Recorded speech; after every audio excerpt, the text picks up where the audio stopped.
花市在地新闻，后来乡亲啊，继续要来讲这个三倍罐就路，网红蔡阿家实地来做测试，看这个三倍罐是毋是会当用来捐这个公庙的油香钱。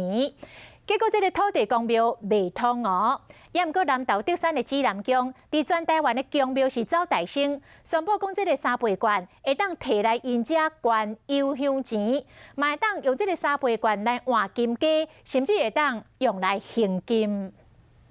我跟你讲，有一个一定会收。怎样？我们直接200不找，你就给他。哎呦，他回馈的金可能会更多。三倍罐上路，网红蔡家要直接给送出去，啊，佮讲会当摕到回归，到底是要送互啥？甲咱土地公伯啊，添油香，他一定收。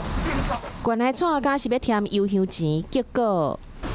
阮收，因为阮2个月才有开收一摆，是要安怎换？土地公庙啊这边讲，因不爱收三倍罐，互蔡家硬去。但是赶快是拜土地公，南投德山的指南宫，因就宣布讲三倍罐会当用来捐油香钱。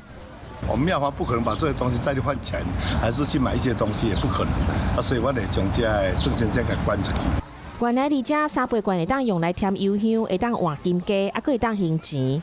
昨天和今天是都有拿3倍券来还金，这样有，这2天都有。我会捐香油钱。怎么说？